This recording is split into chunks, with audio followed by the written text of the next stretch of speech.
Hey, what's going on, guys? Welcome to another video on my channel, Hairliciously. It's been a while and I apologize in advance. I was actually visiting family out in California, and as soon as I was actually about to upload some videos, my laptop that I usually use just stopped working and it broke. So right behind me is my new iMac, and with it I'm actually going to be able to publish a lot of videos and content for you guys. So stay tuned.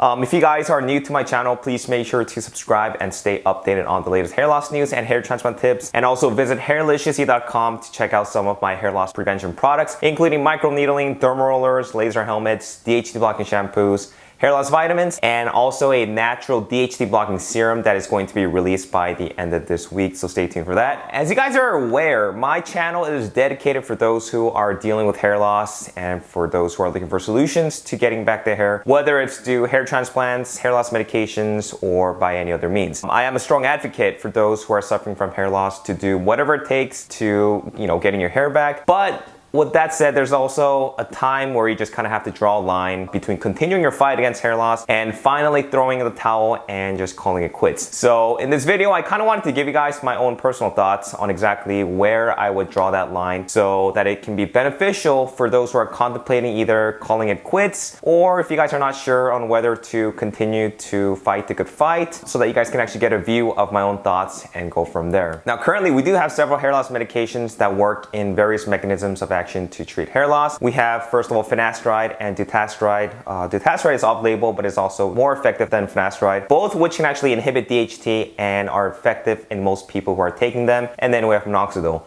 If you guys are 100% unwilling to take hair loss medication, whether it's due to side effects or because of other personal reasons, I think that those who are suffering from hair loss early on should consider calling it quits, only because statistically there is a higher percentage that you guys will continue to lose hair. Obviously, if you guys are only suffering from mild hair loss and you're at an age where hair loss has been most likely stabilized, it wouldn't make sense to, just give up unless you guys just didn't care anymore. But the hard part is determining how fast or how slow you're going to be balding in the future. Now, currently, the only FDA-approved medication for hair loss is Minoxidil and finasteride. And in some countries like South Korea, we do have dutasteride. But like I stated, without taking hair loss medication, it is highly likely that you guys are going to continue to recede and lose hair. There really isn't a point in getting a hair transplant, which right now is the best preferred method in rectifying androgenetic alopecia, at least on an aesthetic level. And so if you guys do get a hair transplant without taking hair loss medication, the chances are you guys are going to continue to lose hair because you're not taking anything to block DHT, and you're going to end up having to play a game of catch up and will continue to deplete your donor hair and waste money at the same time as you get more and more hair transplants. So, we do have things like microneedling, we have lasers and other things that can be beneficial for hair growth. But as you guys know, one of the major causes of genetic hair loss is our sensitivity to androgens, particularly DHT. So if you guys want to slow down hair loss and possibly reverse it, you first need to target the main cause, and then synergistically, as a secondary complement, use other known means to treat hair loss, which includes, lasers, microneedling, dermal rolling, Minoxidil, good hair loss shampoos, vitamins good for hair growth. But without inhibiting DHT first, hair loss will resume over the years, and you guys are going to continue to lose more hair and miniaturize and thin out. Now, if you do decide to get a hair transplant and decide not to take hair loss medication, you have to realize that there are going to be areas that are not treated with hair transplantation that is still going to be prone to balding. For example, in my case, I had 1,700 grafts implanted into the frontal portion of my hairline. And if I were to stop taking hair loss medications for an extended amount of time, the areas behind the transplanted areas are likely going to continue to recede and thin out over time. And to me personally, that would defeat the purpose of getting another hair transplant, unless you guys are obviously okay with having just that one particular region, the hairline treated with hair transplantation, and the likelihood of the rest prone to further balding. And in terms of the Norwood scale, and this is assuming that you guys are still taking hair loss medication, if you are somewhere between a Norwood 2 to a Norwood 5, I would personally, in my case, continue to fight hair loss.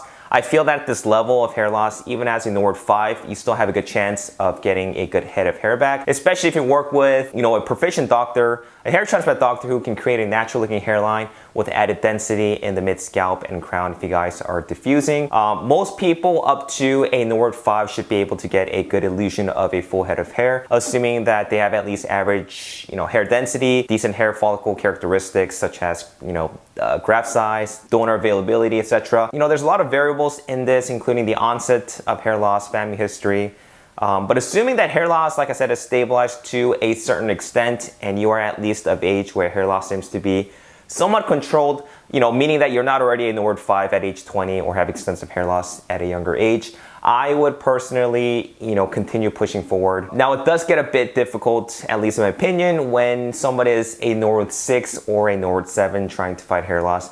Only because that person just already lost so much hair. To give you guys an example, imagine, someone like Dr. Phil who is trying to achieve a good head of hair given the limited number of donor supply that he has. The best candidates are actually those who treat hair loss early on in the game, when they actually first see the first signs of miniaturization in the hairline or in the temples or whatever recession. And for me, if I were a Nord 6 or a Nord 7, I would simply just call it quits and just throw in the towel. Because even with a good hair transplant, most people are not going to have enough donor supply to get good coverage with good density. And so a lot of people within that Norwood scale have to sacrifice between having either a defined hairline with not much coverage behind the hairline or having full coverage with poor density. And obviously with advanced hair loss, you can also incorporate things like body hairs to add in density. But most of the results that I've seen personally with body hair transplants on the scalp, it doesn't look natural. The hair characteristics are not the same as far as thickness and length. And the other thing is the hair cycle also doesn't completely match to that of scalp hair. And this is why most people who are in the upper Norwood chart tend to resort to hair pieces, only because they realize that a hair transplant wouldn't do much. And even with a hair transplant, they most likely would not be content with the results. Or, they simply shave their heads and embrace it. Or you can also do SMP, which it does look good on some people. This isn't to say that somebody who's a Nord 6 or Nord 7 can't have successful outcomes. I've seen some people who were pretty content with the outcome of their hair transplants. But with anything, results are always subjective, and while it might look good to one person, it might not look good to the other. All in all, I'm not trying to discourage anyone from stopping their fight against hair loss, especially if you guys are already at an advanced level of hair loss. But I guess this video is more to give you guys my insight and my personal opinion based on current treatments and from the experience that I've gone through and seen in the hair loss and hair transplant industry. But the good news is that there are better treatments in the pipelines in regards to stem cell research. We have hair replication. For example, we have Dr. Suji and Replacel. Shiseido's RCH01 on Derma Sheath Cup injections. We also have Folica. Recently we have Stemson Therapeutics, Dr. Cristiano, Histogen, etc. So, I'm hopeful that we do get some good news and updates in the near future. And it's true that it's always easier said than done, especially with, so many people who are afflicted with hair loss in this world, wanting to find a solution to fix it. And I probably wouldn't truly even know myself as far as what I would do until, God forbid, I'm in a position where I really have to decide if I need to really stop the good fight or push on and continue forward. But this is something I don't know. Well, let's wait and see what happens in the future. But hopefully I get to keep the hair that I have right now and just hope for the best. But that's pretty much it for today, guys. Hope you guys like this video. Give it a thumbs up and share with me your comments on when you think would be a good time to either continue fighting the good fight or stopping and just embracing the baldness. Thanks for watching, and I'll talk to you guys next time. Take care.